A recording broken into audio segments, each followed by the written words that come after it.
descansa, te pones un sonido, te vas a hacer estable. Lo que vamos a hablar en esta clase son los síndromes coronarios donde ya no hay placa estable, donde ya el paciente tiene algo complicado. Entonces, es importante que puedan, por favor, atender. ¿Ya? Vamos a ver la patogénesis de la placa aterosclerótica. ¿Están todos jóvenes? ¿Sí? Que no se ¿Se puede ver bien? se ve como se ve como servicio. Pésimo servicio. Ponle pausa, pollo. Ahí está tu reba. Ahí está tu rito. Te veo. Se dice que el miocardio es un espectador inocente en los padecimientos cardíacos. Pues ¿Ahora sí? Ya, sí, bravo. Fernández, tienes 2 puntos. Jóvenes,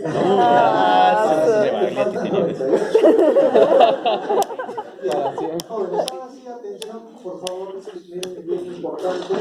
Sobo. Te van a sacar.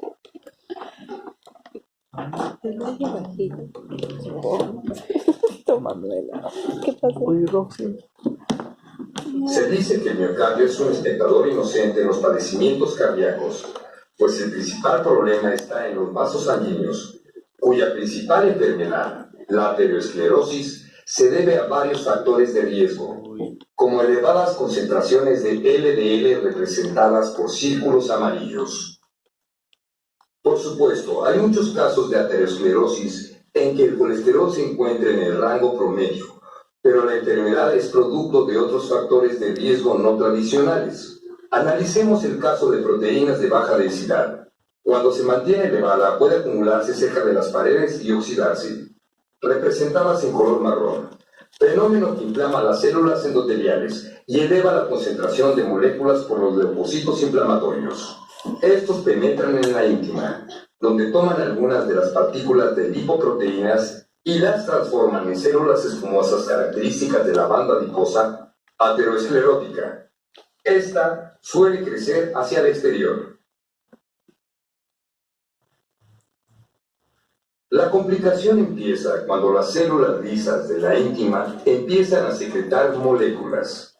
Otras células musculares lisas penetran en la íntima desde la media, donde se unen a otras células musculares lisas para formar una capa fibrosa que recubre el núcleo lipídico.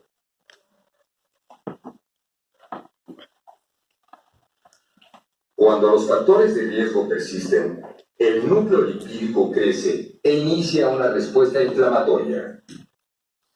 El linfocito T envía señales a los macrófagos y los activa para secretar diversos mediadores, incluidas proteínas de matriz, cuyas enzimas pueden debilitar la cubierta fibrosa y hacerla susceptible al rompimiento.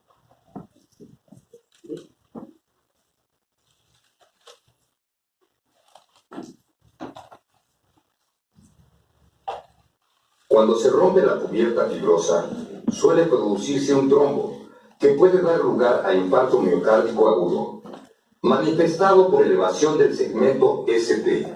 No obstante, se sabe que la mayor parte de estos son clínicamente asintomáticos, o si son incompletos o transitorios. Pueden provocar un episodio de angina inestable que se manifiesta por una depresión del segmento ST. Pero cuando el coágulo se absorbe, puede provocar una respuesta curativa que aumenta el grosor de la cubierta fibrosa y estrecha la luz, dando una placa estable pero sintomática. Cuando reducimos los factores de riesgo, el lípido tiene la oportunidad de salir del núcleo central de la placa y permite que los leucocitos inflamatorios se vayan o sufran muerte celular programada. Esto da lugar a una cubierta fibrosa más gruesa y una luz sin riesgo con una placa estable y asintomática.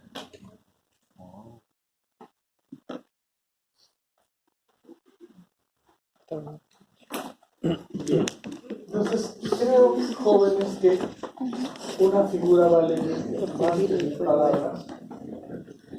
Nuestra clase va a tener, digamos, en esta oportunidad vamos a hablar de los síndromes coronarios agudos. Ya la placa se fisuró, ya el núcleo lipídico sale y ya se está formando el coágulo que va a generar la obstrucción y el impacto. Ahora, antes de entrar a la clase en sí, quisiera por favor que revisemos acá. Vamos a ponernos en una circunstancia muy práctica. Este es un video de la Asociación Americana. Lo voy a dejar para que lo tengan, pero por favor revísenlo, ¿ya? Prestemos mucha atención. Síndromes coronarios agudos. Leticia. ¿Qué tal, Jack? Buen lunes. Cuando hayas terminado, necesito que limpies esa zona. Va a llegar mucho material promocional y tenemos que colocarlo en algún sitio. Perfecto. ¿Estás bien, Jack? Sí, estoy bien. Creo que es esa enfermedad que está rondando. Bien. El síndrome coronario agudo, o SCA, puede ocurrir súbitamente en hombres y mujeres tras años de formación de placas y arteriosclerosis coronaria sintomática. La formación de placas en las arterias coronarias puede causar síndromes graves con diversos grados de obstrucción de la arteria coronaria, como el síndrome coronario agudo sin elevación del segmento ST, o SCA-SEST, o el infarto de miocardio con elevación del ST o IMST. Por lo general, el IMST es más grave y aparece tras la ruptura de una placa o una erosión, que provoca la formación de un trombo en forma aguda que obstruye completa o parcialmente una arteria coronaria. Estos síndromes pueden manifestarse como paro cardíaco súbito y producir la muerte. Se estima que la mitad de muertes por estos síndromes se producen fuera del hospital, por lo que el reconocimiento temprano y la respuesta rápida son esenciales. Los pacientes con SCA tienen mejor evolución en comunidades con programas de educación, con acceso público a la desfibrilación y sistemas de atención del IMST. Vea cómo los servicios de emergencias médicas y el personal hospitalario aplican la cadena de supervivencia del IMST como sistema de atención que reconoce y trata rápidamente las causas del SCA. ¿Qué ocurre? Creo que es un ataque cardíaco. Llamaré al número de emergencias. Trae el DEA y el kit de primeros auxilios. Sistema de emergencias, ¿cuál es la emergencia? Creo que mi jefe está sufriendo un ataque cardíaco. Su dirección es Avenida Comercio 459. Sí. ¿Dónde está el paciente? Aquí mismo. Se mareó y lo sentamos en el suelo del pasillo. Le duele el pecho y el brazo izquierdo. ¿Está despierto? ¿Puede hablar con él? Sí, está despierto y habla. Voy a mandar personal paramédico hacia allá. Siga hablando conmigo. No cuelgue. Tengo que hacerle más preguntas. Bien. En el primer paso del algoritmo de SCA, el paciente, testigos presenciales y el personal médico reconocen los signos de alarma de isquemia cardíaca. Todos recibimos entrenamiento básico en primeros auxilios y RCP hace 6 meses. Y cuando escuché que Jack decía que le dolía el pecho y el brazo izquierdo, recordé que esos síntomas pueden ser graves. El sistema usa protocolos de prioridad de envío que ayudan a identificar el problema y a determinar el tipo de respuesta. Por lo que se describía correspondía al protocolo del SCA que requiere una respuesta de alta prioridad del SEM. Mientras llega el SEM, los despachadores pueden pedir al paciente que mastique de 160 a 325 miligramos de aspirina sin recubrimiento entérico, según los protocolos médicos aprobados y solo si el paciente no es alérgico a la aspirina o no ha sufrido sangrado gastrointestinal. Los paramédicos van en camino. No cuelgue hasta que lleguen. ¿Tiene un kit de primeros auxilios? Sí, y también un DEA. Bien. ¿El paciente sigue consciente? Sí. Bien, entonces no necesitan usar el DEA por ahora. Pregúntele si es alérgico a la aspirina o ha sufrido hemorragia en el estómago. Jack, ¿eres alérgico a la aspirina? No. ¿Has sufrido hemorragia reciente en el estómago? No, creo que no. No, ambas preguntas. Si hay aspirinas en el kit de primeros auxilios, pídale que mastique de 2 a 4 aspirinas infantiles o una de adultos mientras llegan los paramédicos. Así llegamos al siguiente paso del algoritmo del SCA: evaluación, cuidado y preparación del hospital. ¿Qué pasó? Lleva 10 minutos con dolor de pecho y el despachador de emergencias dijo que masticara una aspirina para adulto. Señor, ¿cómo se siente? No muy bien. El pecho es como si alguien me oprimiera. Bien. Vamos a ayudarlo a calmar ese dolor. Realizaré un SG de 2 derivaciones. Toma la presión arterial y monitoriza la oximetría. Cuando llegamos a la escena, el reloj no se detiene. Debo examinarlo. Pero si no necesita reanimación inmediata, la prioridad es realizar un SG de 12 derivaciones. Tratar los síntomas e iniciar el transporte cuanto antes. El tiempo apremia. Cuanto más tardemos en llegar al hospital, peor será la evolución del paciente. De hecho, la mitad de las muertes por SCA ocurren antes de llegar al hospital. Sigo el algoritmo de SCA para que esto no ocurra. Administre oxígeno suplementario si la saturación de oxígeno del paciente es inferior al 90%. Y aspirina si no ha tomado ya y no hay contraindicaciones. Es vital que los profesionales de la salud extrahospitalarios realicen un ESG de 12 derivaciones. Parece un IMST. El ESG temprano ayuda a clasificar a los pacientes con SCA en 2 grupos antes de llegar al hospital en función de la desviación del segmento ST. Es recomendable llevar a los pacientes con elevación del segmento ST a un hospital que realice ICP primaria. El ESG inicial acelera el diagnóstico del paciente y reduce el tiempo para reperfusión. Reconocer la elevación del segmento ST en un SG de 12 derivaciones requiere práctica y entrenamiento, porque los umbrales varían según la edad y el sexo del paciente. Si se sospecha un IMST, el CEN debe avisar al hospital o transmitir el ESG para su interpretación. Él tenía síntomas persistentes de isquemia y administramos una dosis de nitroglicerina cada 3 a 5 minutos con un total de 2 dosis. 3 es el máximo. Entre cada dosis controlamos la presión arterial. Antes de administrar nitratos, compruebe si hay contraindicaciones como bradicardia grave, taquicardia o hipotensión. Confirme también que el paciente no haya tomado inhibidores de la fosfodiesterasa para la disfunción eréctil entre las últimas 24 a 48 horas. Los pacientes con IMST de pared inferior en el ESG de 12 derivaciones pueden tener compromiso del ventrículo derecho. Confírmelo con un ESG de 12 derivaciones del lado derecho. En el infarto del ventrículo derecho están contraindicados los nitratos en todas sus formas. Clínicamente se puede sospechar en pacientes con hipotensión, pulmones limpios e ingurgitación yugular. Si se administra nitroglicerina pero no se alivia el dolor, los profesionales de la salud pueden dar analgésicos como morfina mientras monitorizan la frecuencia respiratoria y la presión arterial. En pacientes con angina inestable, uso la morfina con precaución. Centro médico, aquí rescate 1.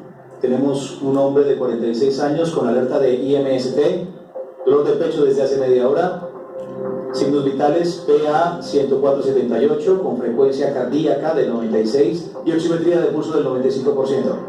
Se administró 325 miligramos de aspirina y 2 dosis de nitroglicerina en aerosol, pero el dolor continúa. El SG de 12 derivaciones muestra elevación del segmento ST de 3 a 4 milímetros en las derivaciones V1 a V4. Llegaremos en unos 10 minutos. Rescate 1. Recibimos el SG de 12 derivaciones y el informe inicial. Activaremos el sistema de alerta cardíaca y contactaremos al cardiólogo y equipo de cateterismo cardíaco. Nos vemos en unos minutos. En marcha. Tener esa información por adelantado ayuda a acelerar el tratamiento y a tener el laboratorio de cateterismo listo para cuando llegue el paciente al servicio de urgencias hospitalarias. La American Heart Association recomienda que el personal del CEN transporte sin demora a los pacientes con IMST al centro más cercano que realice reperfusión sin retrasos. Hola, soy el Dr. Taylor. Vamos a cuidar de usted. Desde que hablamos, el dolor bajó de 10 a 2. En cuanto al resto, está Asignémosle una cama. Los estudios muestran que las evaluaciones en el servicio de urgencias requieren el 33% del tiempo total desde el inicio de los síntomas al tratamiento. Hay que estar listos para evitar retrasos cuando llegue el personal médico. Tras ver el SG de 12 derivaciones que enviaron, activé el equipo de ICP y avisé al cardiólogo. Cuando el paciente llega al servicio de urgencias, vamos al siguiente paso del algoritmo de SCA. Los objetivos de repercusión para pacientes con IMST incluyen ICP en los primeros 120 minutos de contacto médico o fibrinolisis en los 30 minutos de llegar al servicio de urgencias. El tratamiento depende del paciente y del centro. En los primeros 10 minutos tras la llegada, se realiza en el servicio de urgencias hospitalario una evaluación inmediata del paciente que incluye los signos vitales, una breve historia clínica dirigida, lista de comprobación para uso de fibrinolíticos y análisis de sangre. Si el SG temprano no muestra signos de elevación del segmento ST, repita el SG en el servicio de urgencias hospitalario y realice una radiografía de tórax en los primeros 30 minutos tras la llegada.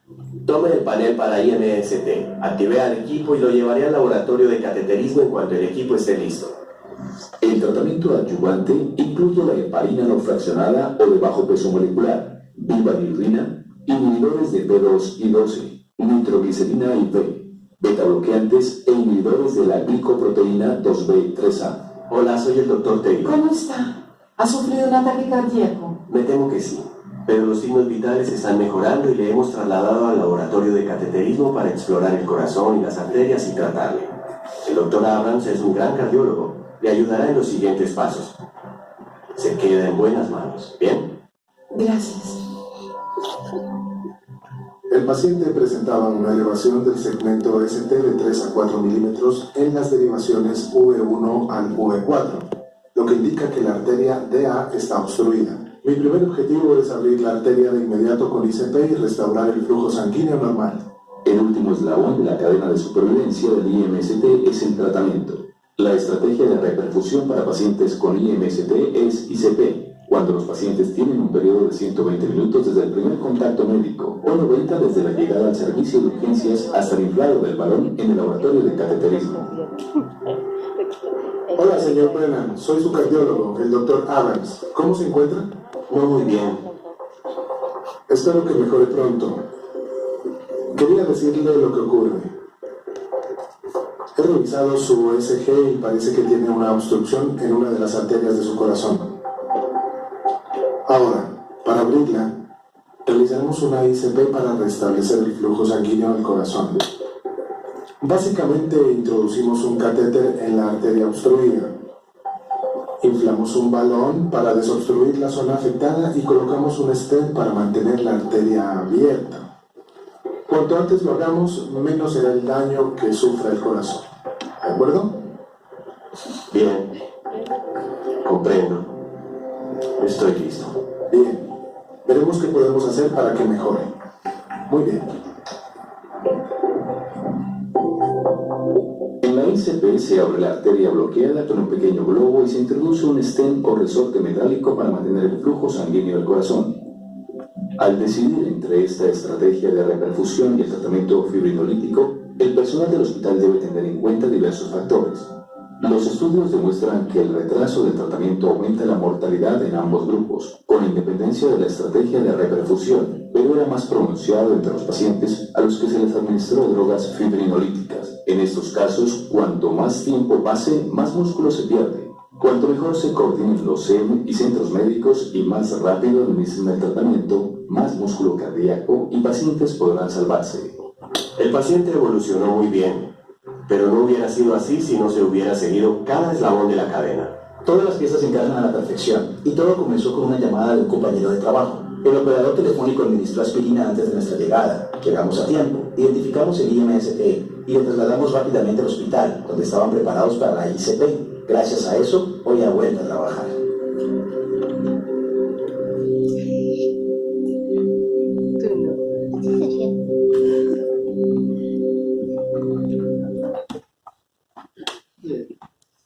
Pues la realidad es otra, ¿no? La realidad es que él muere en el intento. Ajá, en el taxi.